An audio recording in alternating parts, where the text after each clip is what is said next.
O nosso tema desta noite é uma oração. Senhor, ensina-nos a orar.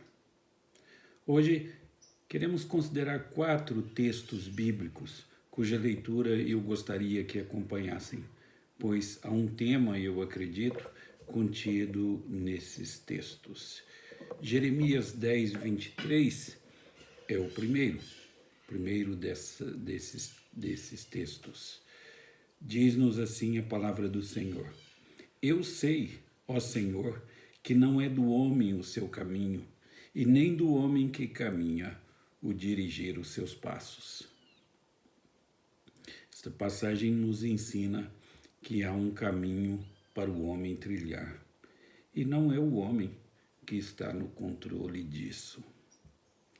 A segunda passagem está no livro dos Reis, primeiro livro dos Reis, capítulo 3, no verso de número 7.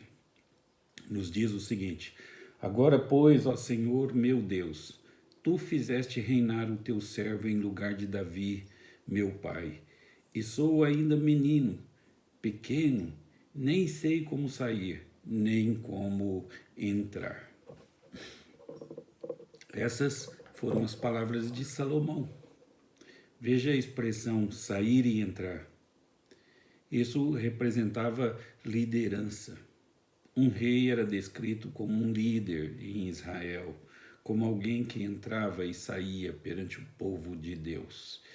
E Salomão estava dizendo: eu não sei fazer isso. A terceira passagem está no Evangelho segundo Mateus, capítulo 5, o verso de número 3. Nos diz assim: Jesus disse: Bem-aventurados os pobres de espírito, porque deles é o reino dos céus. Aqui, o povo que está consciente da sua pobreza, da sua limitação, da sua dependência, quando se apresenta perante Deus, é um povo abençoado, é um povo feliz, é um povo agraciado por Deus. A quarta passagem está no Evangelho segundo Marcos, capítulo 10, no verso 15. E, novamente, as palavras de Jesus. Diz-nos a palavra de Deus: Em verdade vos digo que qualquer que não receber o reino de Deus como uma criança, de maneira nenhuma entrará nele. O assunto aqui é o reino de Deus. Agora, qual é o elemento comum dessas 4 passagens? Bem, eu descreveria como isto: é uma descrição, é uma ilustração, é uma exortação para andar por um determinado caminho. Isso ilustra alguém que tem consciência de sua deficiência para decidir sobre os seus caminhos. Alguém consciente de suas próprias limitações. Em termos gerais, todos nós somos limitados. As pessoas não nascem preparadas para entrar e sair perante Deus. Nós não nascemos com habilidade natural para fazer as coisas certas perante Deus ou no culto a Deus. Os 4 casos acima apresentam pessoas que oram com a consciência da própria insuficiência. As pessoas não têm habilidade ou conhecimento naturais para fazer as coisas certas perante Deus e no culto a Deus. Talvez seja esse o ensinamento dessas passagens. Os discípulos nem sempre estiveram confusos, e em pelo menos uma ocasião eles estavam conscientes disso. Eles andavam e conversavam com Jesus o Filho de Deus, e enquanto o assistiam, viram que eram inadequados para entrar e sair da presença de Deus. E pelo menos aqui, eles simplesmente foram ensinados sobre a autossuficiência deles. Uma criança não se envergonha de fazer as perguntas mais simples. E eles apresentavam o seu coração derramado perante Deus, perante Jesus, nesse caso. No Evangelho de Lucas, no capítulo 11, no verso 1, nós lemos assim: E aconteceu que, estando ele a orar num certo lugar, quando acabou, lhe disse um dos seus discípulos: Senhor, ensina-nos a orar, como também João ensinou a seus discípulos. Já tivemos algumas mensagens sobre oração. Temos falado nas escolas, nas lições de escola dominical sobre oração. E temos falado também sobre o valor e a importância da oração nos cultos à noite. Mas acredito que, mais que em outra época qualquer, nós vivemos em um tempo em que precisamos de orar, precisamos de interceder por nós mesmos, porque não compreendemos a época em que estamos vivendo. Não compreendemos essa pandemia tão grande que afeta a todos os lares brasileiros, que afeta os lares na Itália, na China, na França, na Espanha. Nós não compreendemos isso e não somos suficientes. Tem sido dito não haver medicamento ainda, nenhum tratamento eficaz para esse coronavírus. Não sei se há ou se não há, mas o fato é que mais que nunca nós precisamos de orar. Nós precisamos de orar por nós mesmos, precisamos de orar pelos idosos, precisamos orar pelas crianças, precisamos orar muito pelas empresas, porque é possível que esse vírus mate mais CNPJ do que CPFs de pessoas físicas, não é? Li isso em um meme que me enviaram e achei bastante interessante e acho que é verdade. Temos que orar pelas empresas, precisamos de empregos, nossa família depende disso. Para sustentarmos a nossa casa, precisamos de emprego. E eu penso que nós chegaremos às mesmas conclusões, mas de um ângulo ligeiramente diferente. Senhor, ensina-nos a orar. Nós nem mesmo sabemos como fazer isso. Como é que nos aproximamos de Deus? O que vamos dizer para Deus? Como vamos dizer para Deus? Porque tão importante como o que vamos dizer para Deus é como vamos dizer para Deus. Agora, em um nível intelectual, talvez alguém pudesse argumentar dizendo: oração é falar dirigindo-se a Deus. Bem, seguramente nós nascemos com a habilidade inerente para fazer isso, não é? Bem, nem todos. Não do jeito certo, porque é importante o que dizer para Deus, mas também é importante como dizer para Deus. Nós não sabemos como sair e como entrar da presença de Deus. Bem, a Bíblia diz: não é do homem o seu caminho, nem do homem que caminha o dirigir os seus passos. E diz ainda: bem-aventurados aqueles que recebem o reino de Deus como uma criança. E Jesus deu, neste capítulo, o que chamamos de exemplo de oração. Mas de todos os métodos de ensino, qual deles você acredita ser o mais efetivo? Bem, não é o exemplo pessoal? O melhor ensino é o que vem de observar outros fazendo.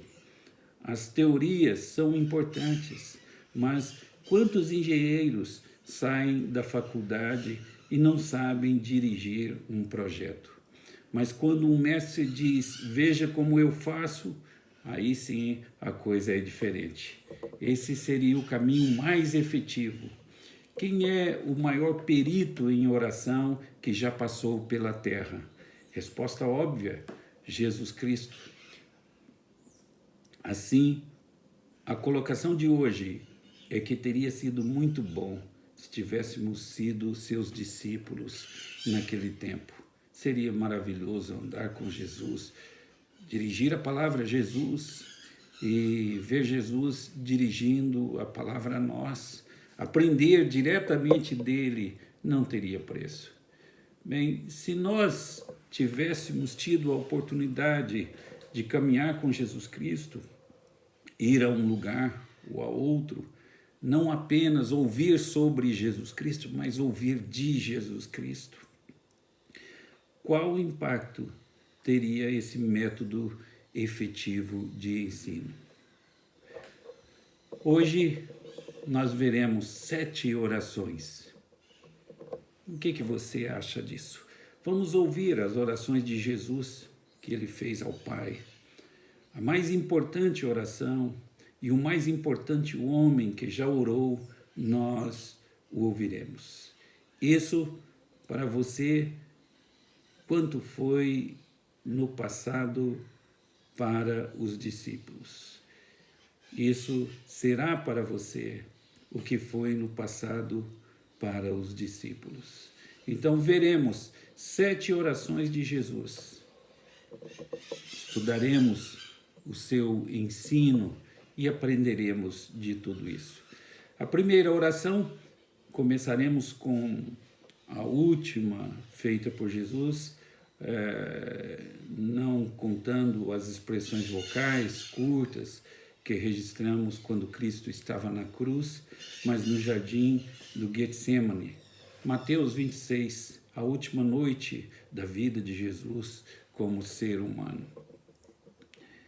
Isso é uma mina de ouro.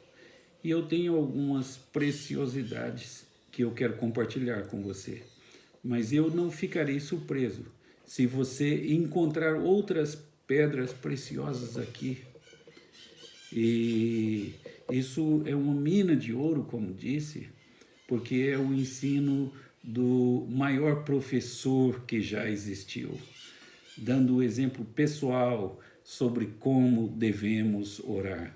Um mestre efetivo que ensinou como devemos orar e ele mesmo vivia em oração. Mateus 26, no verso de número 36, nós lemos assim a palavra de Deus.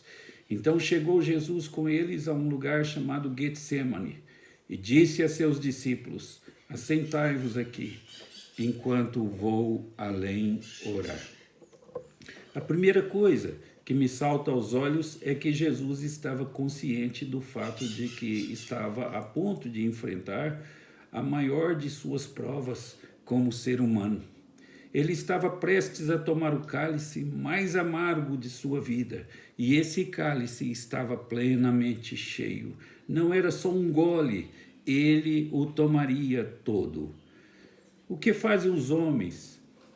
O que fazemos nós quando nos deparamos com grandes dificuldades? Bem, todos os tipos de coisas.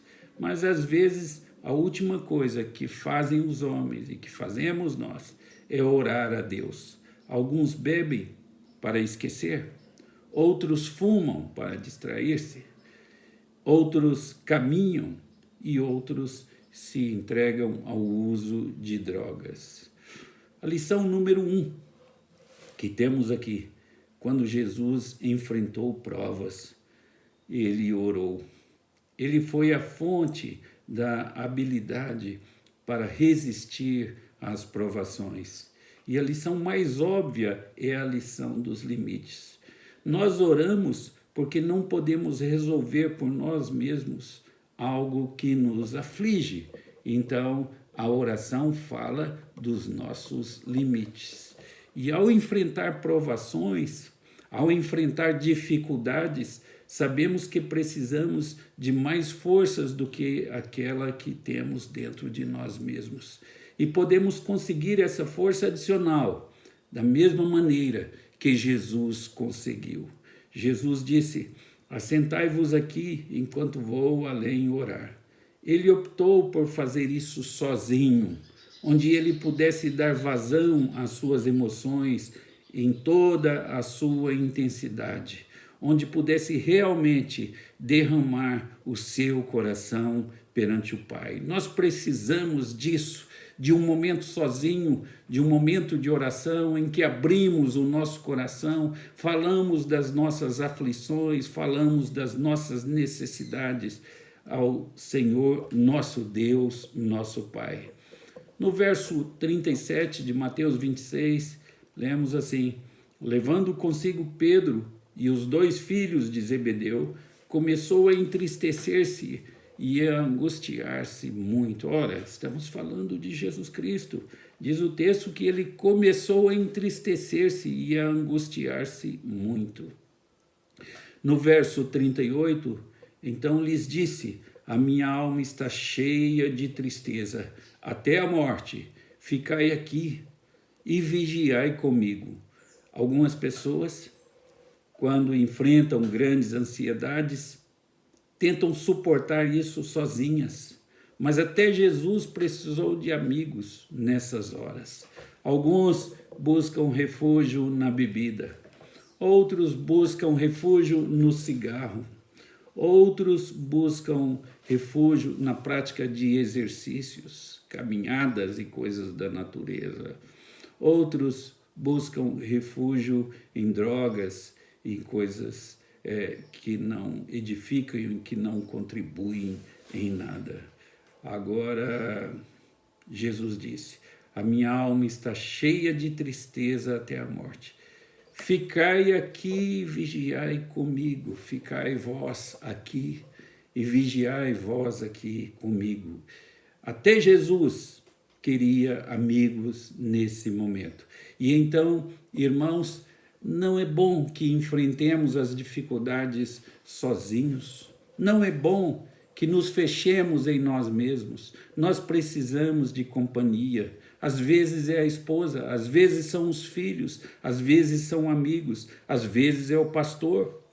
Nós precisamos de conversar sobre as nossas ansiedades, derramar o nosso coração, conversar com amigos. Bem, no verso 39, e diz o texto que, indo um pouco adiante, prostrou-se sobre o seu rosto, orando e dizendo: meu Pai, se é possível, passa de mim este cálice. Veja a posição aí descrita aí sobre Jesus aí. Diz o texto que ele prostrou-se sobre o seu rosto, ou seja, ele ajoelhado colocou o rosto em terra e ele orou chamando Deus de Pai e suplicando: se possível, passa de mim este cálice. Quais foram as suas palavras seguintes? O que ele falou depois disso? Isso me chama a atenção. Ele diz o seguinte: todavia, não seja como eu quero, mas como tu queres.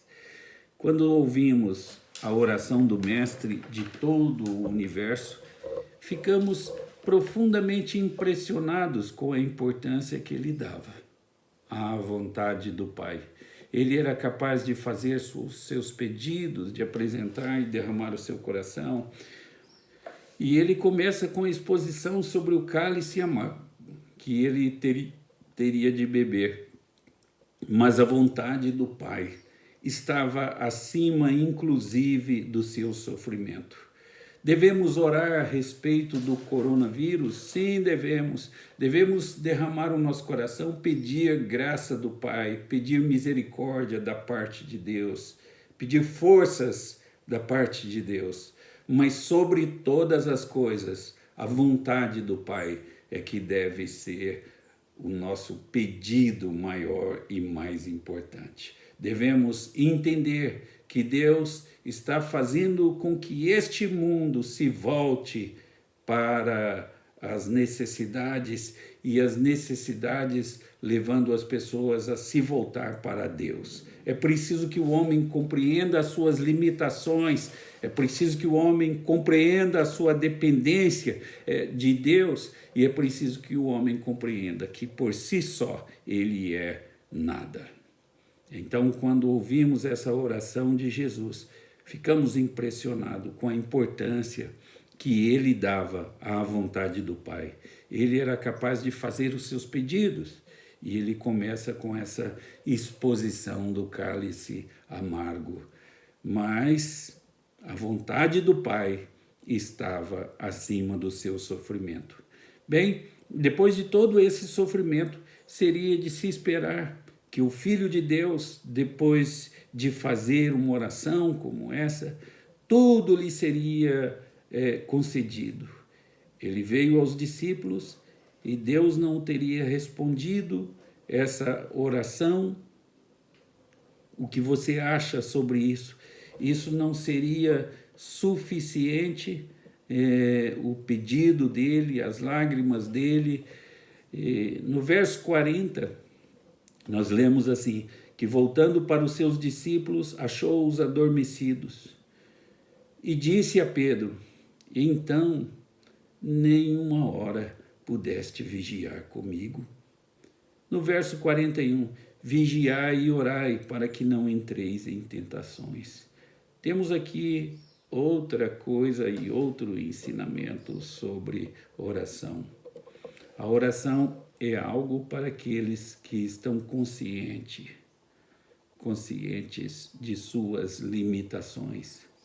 Quando não estão encobertas essas limitações pelo ego, quando não estão encobertas pelo farisaísmo, conhecer as suas fraquezas, saber o que o tenta, faz com que você ore constantemente a Deus para livrá-lo destas coisas em que você é mais frágil. Todos nós temos áreas de fragilidades. Todos nós precisamos de melhorar. Como fazemos isso diante de Deus? No verso 42, nós lemos assim, e indo segunda vez, orou dizendo, meu Pai. Notem aí, ele repetiu as mesmas palavras. Ele estava realmente ligado à vontade do Pai. Ele tinha o seu próprio desejo de não passar por aquilo, mas a sua vontade maior era fazer a vontade do Pai. Assim, ele passou por essa dor uma segunda vez. E nós somos melhores, mais fortes, mais maduros do que Cristo? De modo nenhum. Assim, há ocasiões em que precisamos falar com Deus, uma vez, duas vezes, três vezes sobre o mesmo assunto. Uma vez não é o bastante. O próprio Senhor Jesus orou sobre o mesmo problema duas vezes, três vezes, e nós devemos aprender dele. E só então ele na certeza de que fazer a vontade do Pai era o melhor, ele então se condicionou a isso e se preparou para tanto. Também nós devemos orar desta maneira diante do Pai. Uma vez, duas vezes, três vezes, quatro vezes, quantas vezes for necessário. Derramar o nosso coração perante o Pai, até que tenhamos consciência e entendimento da vontade dEle. Muito bem. Essa é a primeira oração de Jesus, que nos ensina muita coisa. Mas a segunda oração encontra-se no Evangelho de Marcos, no capítulo 1. Ele diz, eu mostrarei a vocês como fazer isso. Apenas aproximem-se e vejam.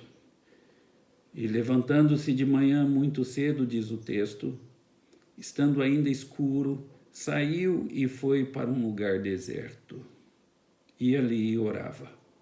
Agora, qual o ensino? Não há um tempo para orar. É noite?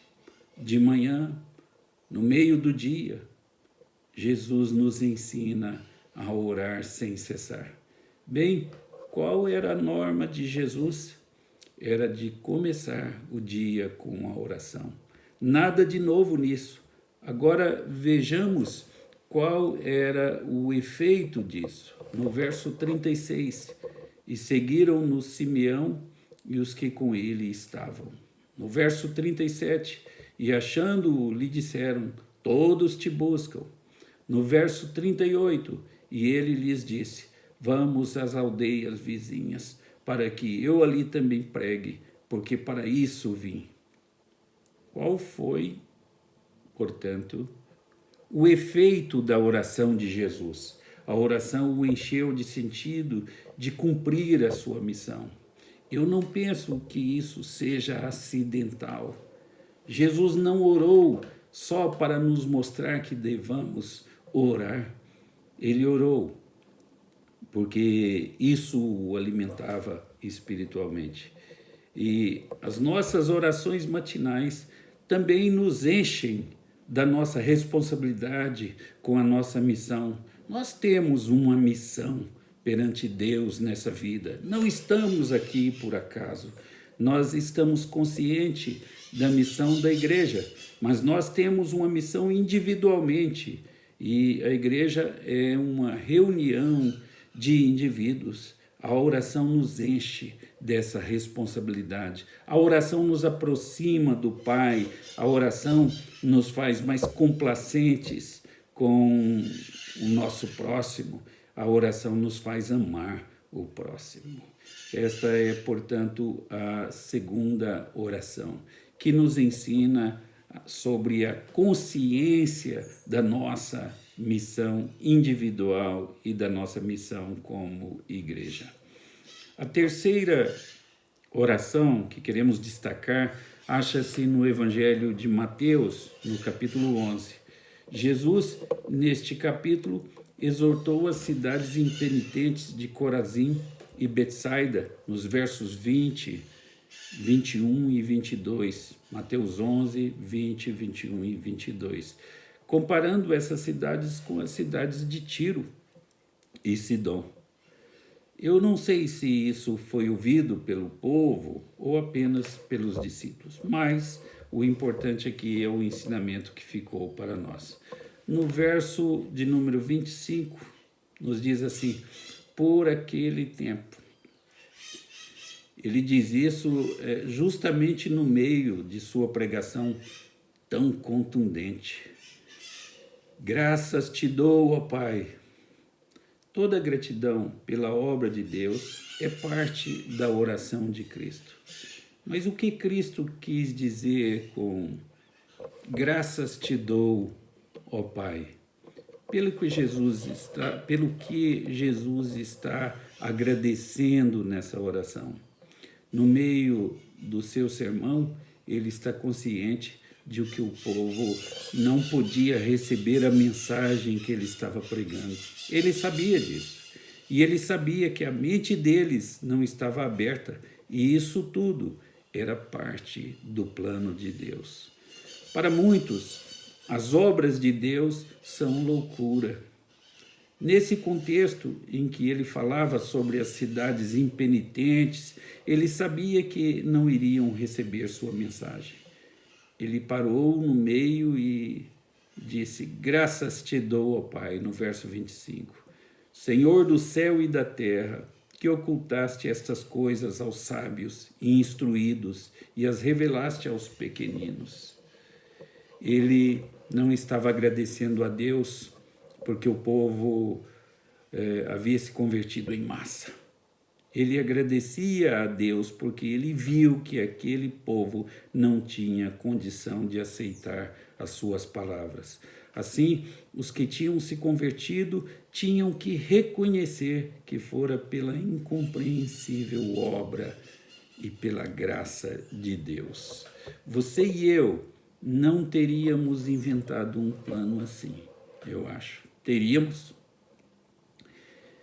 Diga uma verdade a alguém e depois a comissione para sair e anunciar aquilo às pessoas e acrescente que ninguém vai acreditar, mas que falem a si mesmo. O texto fala: ocultaste estas coisas.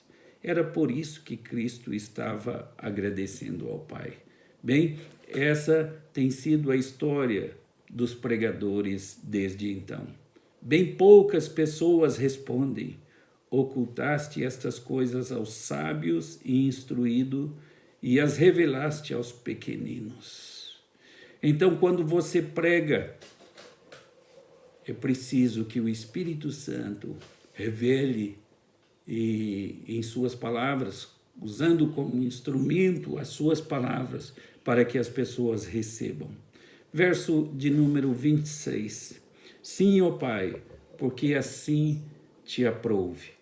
Ao invés de discutir com o Pai, por causa dos caminhos do Pai, Jesus agradeceu ao Pai pelos seus caminhos e até pelas coisas que aparentemente são impossíveis de se compreender. Em geral, Deus abre a mente e o coração de um ou dois, como se fossem os primeiros frutos, e depois ele diz: vai e prega aos outros. Deus diz: para cada 100 pessoas que você pregar, 99 não vão aceitar. Mas não se preocupem com isso. Esse é o meu plano. Jesus deu o exemplo dizendo: graças te dou, ó Pai, porque ages assim. Não apenas porque escondeste isso de muitos, mas também porque revelaste a esses pequeninos. Alguns tinham compreendido a verdade, e Jesus agradece ao Pai por isso. Às vezes eu agradeço ao Pai pela nossa pequena igreja em nosso bairro tão populoso e tão grande, mas agradeço ao Pai pela nossa igreja, agradeço ao Pai pelos seus membros tão fiéis. Assim, eu penso que uma lição que podemos tirar disso é considerar até mesmo as coisas inescrutáveis, incompreensíveis de Deus e sermos agradecidos pelo modo como Deus faz as coisas. Os nossos caminhos não são os caminhos de Deus. Os nossos pensamentos não são os pensamentos de Deus. E o nosso tempo não é o tempo de Deus. Muito bem. A quarta oração que eu quero considerar está em João 11. Quem sabe tudo isso nos leve a uma melhor compreensão do nosso papel, do nosso privilégio de ter a oração a quem recorrer a Deus. Bem, irmãos, João 11, 38 é o registro de quando Jesus ressuscitou Lázaro, seu amigo que havia morrido havia alguns dias. No verso 38, Jesus, a palavra de Deus nos diz que Jesus, pois, movendo-se outra vez muito em si mesmo, foi ao sepulcro. E era uma caverna, e tinha uma pedra posta sobre ela. No verso 39, disse Jesus: tirai a pedra. Marta, irmã do defunto, disse-lhe: Senhor, já cheira mal, porque é já de 4 dias. No verso 40, disse-lhe Jesus: não te hei dito que, se creres, verás a glória de Deus? Verso 41, tiraram, pois, a pedra, e Jesus, levantando os olhos para o céu, disse: Pai, graças te dou por me haveres ouvido. Verso 42, eu bem sei que sempre me ouves. Irmãos, quando oramos, temos a certeza em nossa mente de que Deus está nos ouvindo, mesmo quando Ele não nos dá o que pedimos. Quando pedimos, sabemos que Ele nos ouve. De fato, Jesus sabia. E Ele disse: tudo o que pedires ao Pai em meu nome, crendo, recebereis. Verso 42, Eu bem sei que sempre me ouves, mas eu disse isso por causa da multidão que está ao redor, para que creiam que tu me enviaste. Ele agradeceu ao Pai por ouvir as suas orações. Nós agradecemos a Deus por ouvir as nossas orações. Bem, em primeiro lugar, devemos assumir que oramos, precisamos de orar. Em segundo lugar, devemos assumir que sabemos que Deus nos ouve. E em terceiro lugar, devemos ser agradecidos porque Ele nos ouve. Mesmo que Ele não conceda o que pedimos, Ele nos dá o de que nós precisamos. E eu agradeço muito a Deus porque Ele não me dá tudo o que eu peço. Muitas vezes pedi coisas a Deus que não seriam boas para mim e Deus não as concedeu. Graças a Deus por isso. Mais tarde, muito mais tarde, descobri que aquelas coisas não seriam de fato boas para mim. Então é importante saber disso quando nós oramos. E da ressurreição de Lázaro eu tiro esse ensinamento. Deus nos ouve sempre e Ele nos dá tudo o de que precisamos, mesmo que seja a seu tempo, do seu modo, com seus instrumentos. A quinta oração que eu quero destacar, irmãos, está em Lucas 6. É o quinto modelo de oração. Veja o que podemos aprender com essa oração. É uma lição ligeiramente diferente da que aprendemos no Getsemane. Lucas 6,12 relembra-nos a história. Jesus não começou seus 3 anos e meio de ministério com os seus apóstolos já escolhidos. Não foi assim.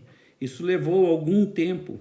Havia um grande grupo de discípulos que o seguiam.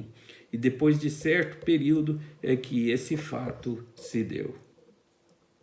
No verso 12 do capítulo 6 de Lucas, nós lemos assim: E aconteceu que naqueles dias subiu ao monte a orar.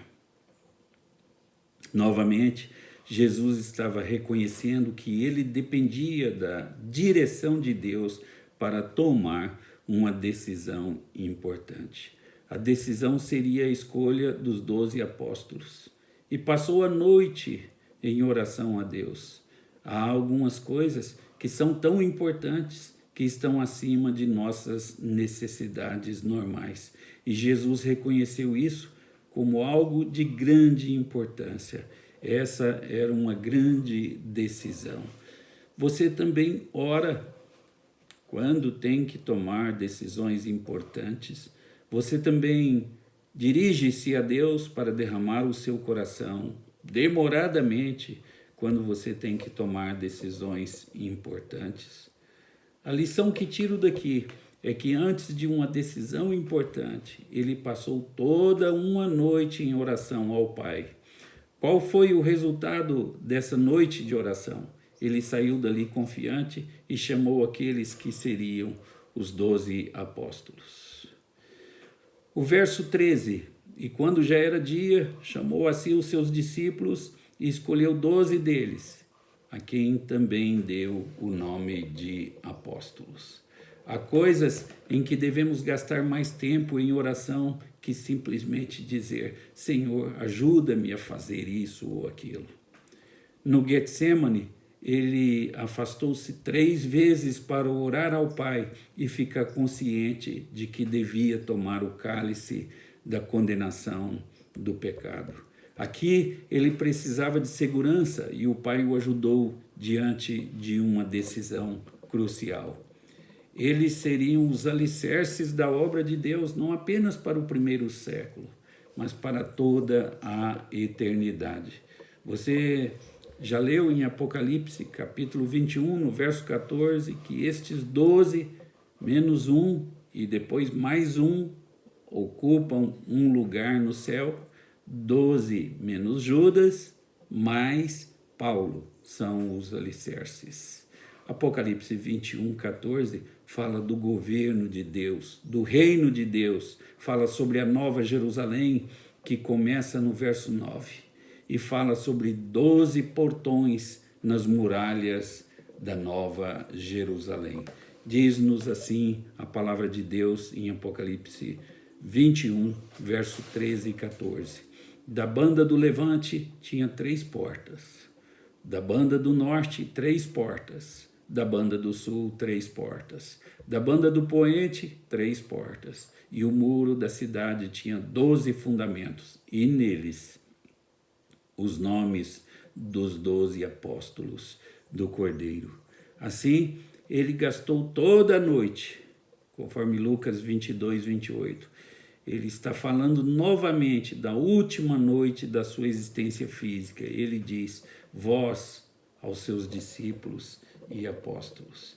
Lucas 22, 28. E vós sois os que tendes permanecido comigo nas minhas tentações.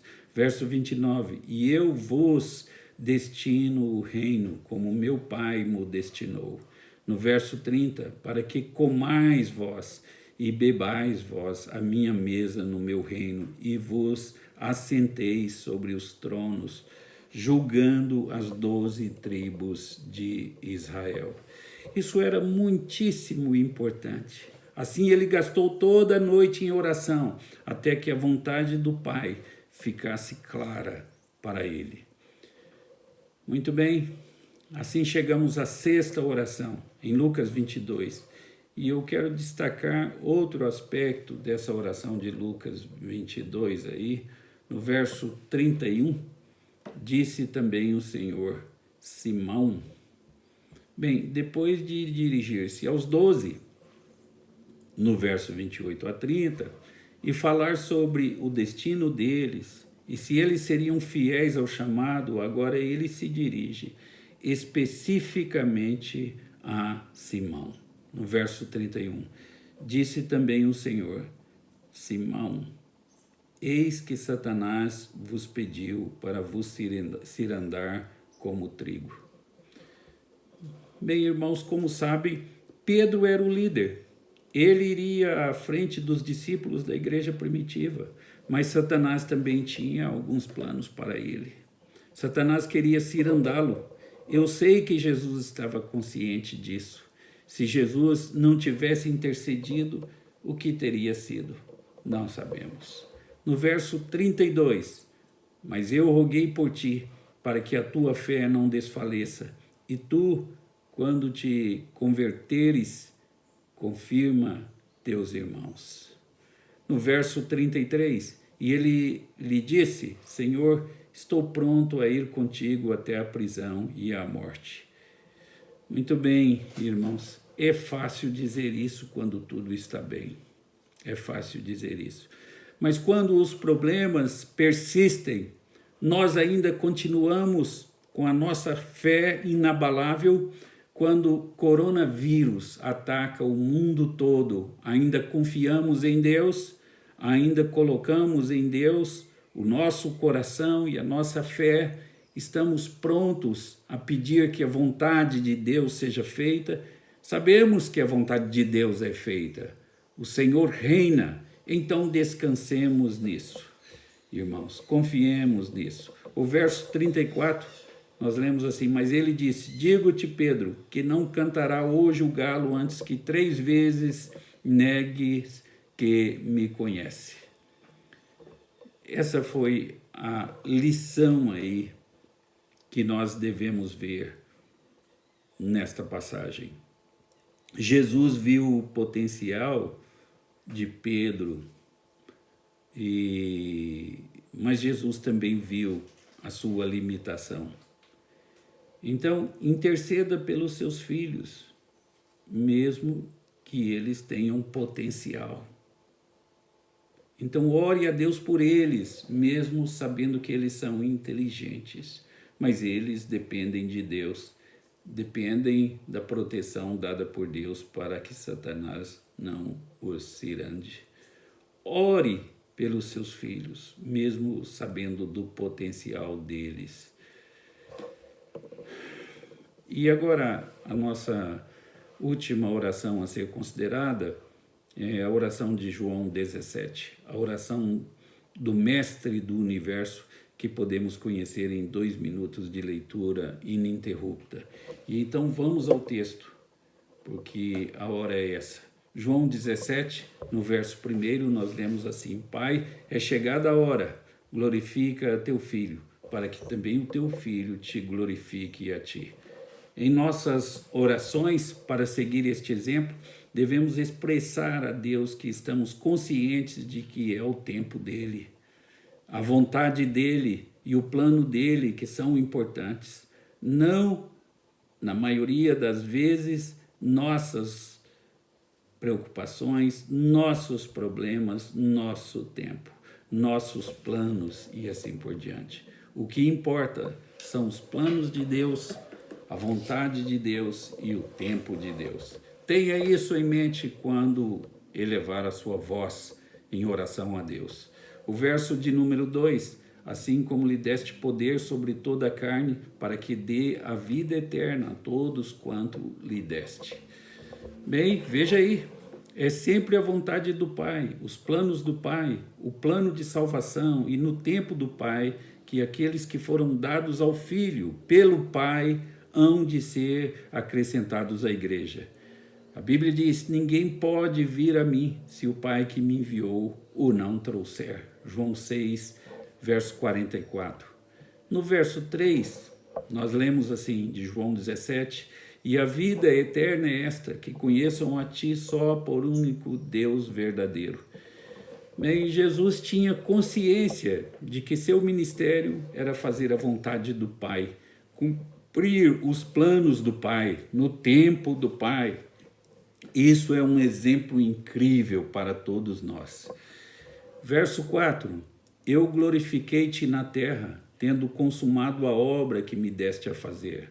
Verso 5: e agora glorifica-me tu, ó Pai, junto de ti mesmo, com aquela glória que tinha contigo antes que o mundo existisse. E Jesus queria estar de volta à presença do Pai, como tinha estado desde toda a eternidade passada, mas só depois de completar o trabalho que o Pai lhe havia dado para fazer, ele estaria com o Pai. Nós também, eu quero dizer aos irmãos que nós estamos plenamente seguros enquanto Deus não decidir nos chamar e tirar a nossa vida. Ninguém tira a nossa vida senão Deus. Então, a quem devemos orar? A Deus. A quem devemos temer? A Deus. Não é coronavírus que tira a nossa vida. Quem tira a nossa vida é Deus. Devemos confiar nisso, e enquanto Deus não vir a nossa obra terminada, Ele não vai nos chamar. Ele não vai diminuir nenhum só dos nossos dias na terra. Tenha certeza disso. Confie nisso. O tempo é de Deus. E enquanto não terminarmos a nossa obra aqui, Ele não nos chamará para si. Verso de número 6. Manifestei o teu nome aos homens que do mundo me deste. A única vontade de Cristo tinha que ver com seu compromisso de fazer a vontade do Pai, servindo, ajudando e preparando aqueles que o Pai lhe deu para compor a igreja. Veja que sua mente estava na vontade do Pai e se volta especificamente para aqueles que o Pai havia lhe dado do mundo. Assim, não sei se nossas orações devessem se ocupar das nossas questões egoístas. Acho que elas deviam se ocupar da vontade de Deus, da igreja, do trabalho da igreja e de como podemos ser úteis na igreja. Ele disse: eram teus e tu nos deste. Verso de número 7. Agora já tem conhecido que tudo quanto me deste provém de ti. Bem, irmãos, os que são de Cristo pensam como Cristo. Depois disso nós temos aí no verso 8, porque lhes dei as palavras que me deste, e eles as receberam, e têm verdadeiramente conhecido que saí de ti, e creram que me enviaste. Este é um grande exemplo para nós. Nós cremos mesmo assim. Jesus diz que devemos crer assim. No verso 9, eu rogo por eles, não rogo pelo mundo, mas por aqueles que me deste, porque são teus. Aí ele se referia àqueles poucos que tiveram suas mentes abertas para a verdade de Deus. Não a grande maioria que não crê em Deus. Sua mente estava focalizada naquilo que era o foco de Deus, o Pai. Eu não oro pelo mundo. Eu oro por aqueles que me deste, porque são teus. Verso de número 10. E todas as minhas coisas são tuas, e as tuas coisas são minhas, e nisso sou glorificado. Verso de número 11. E eu já não estou mais no mundo.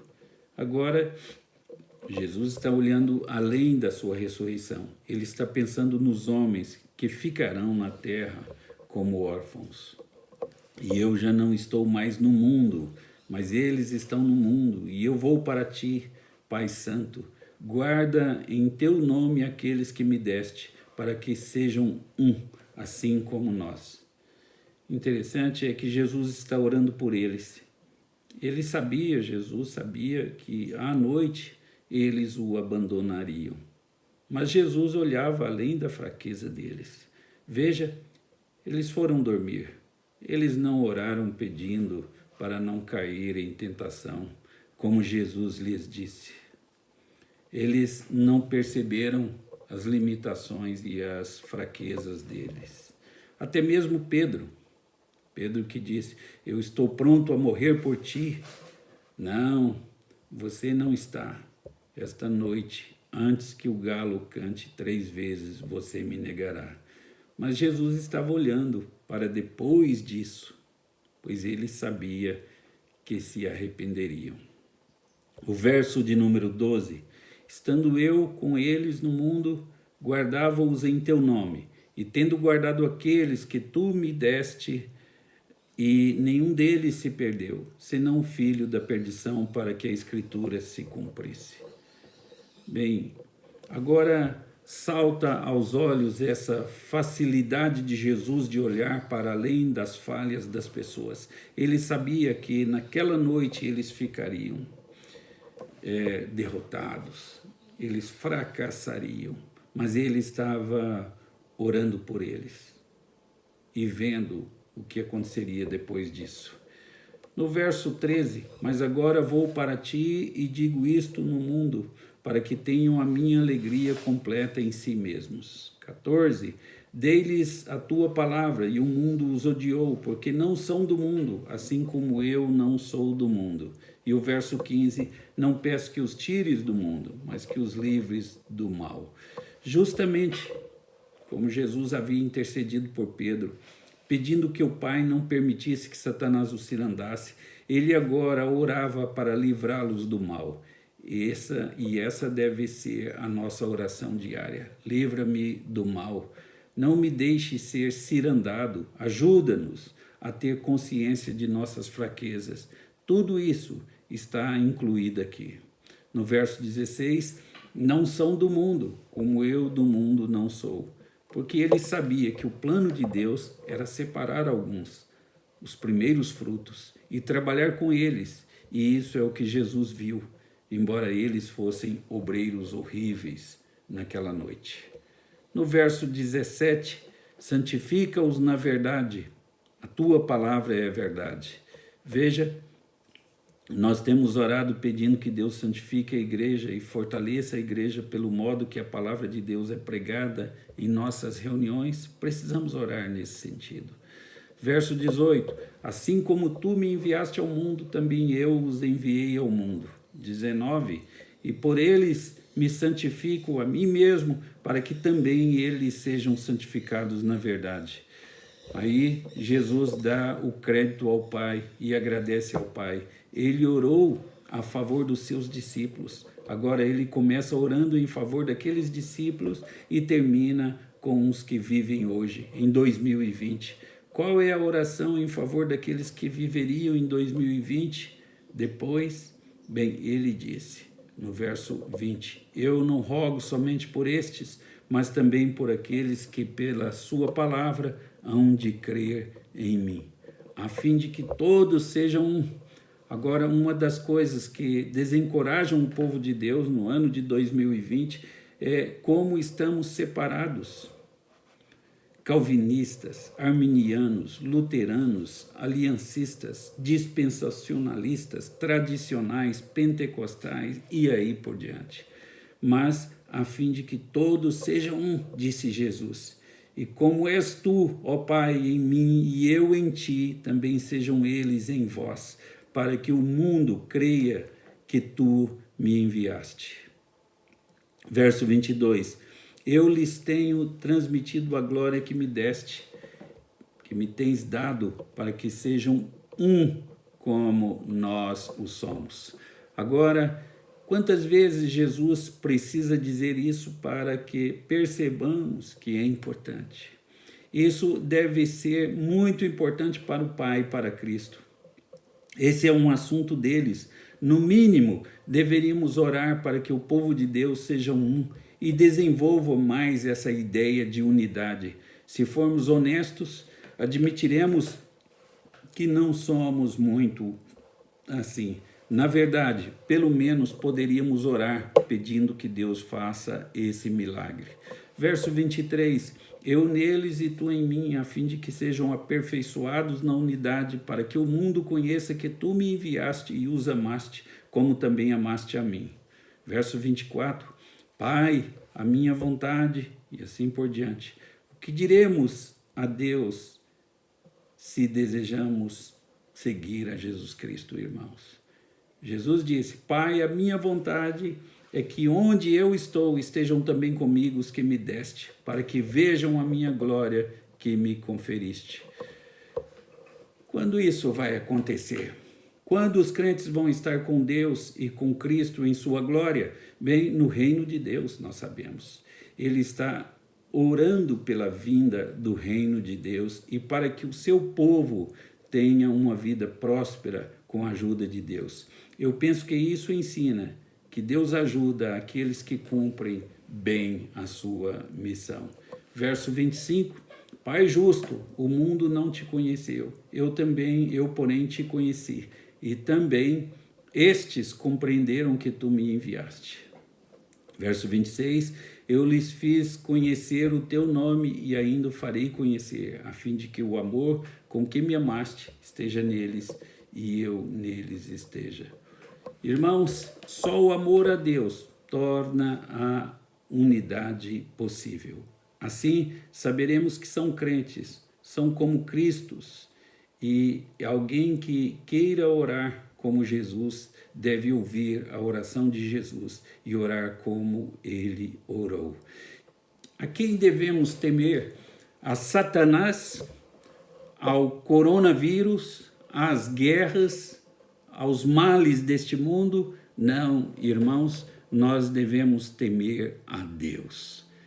Porque nenhum de nós vai morrer antes do dia aprazado por Deus. Nenhum de nós há de sucumbir, há de ser chamado antes que Deus queira. Considerem isso e vamos orar a Deus. O que importa é o tempo de Deus, a vontade de Deus e o método de Deus. Deus está chamando o povo deste mundo para ver as necessidades e as suas limitações e as suas dependências. Oramos para que isso conduza pessoas a Jesus Cristo. Que Deus nos abençoe a todos. Amém.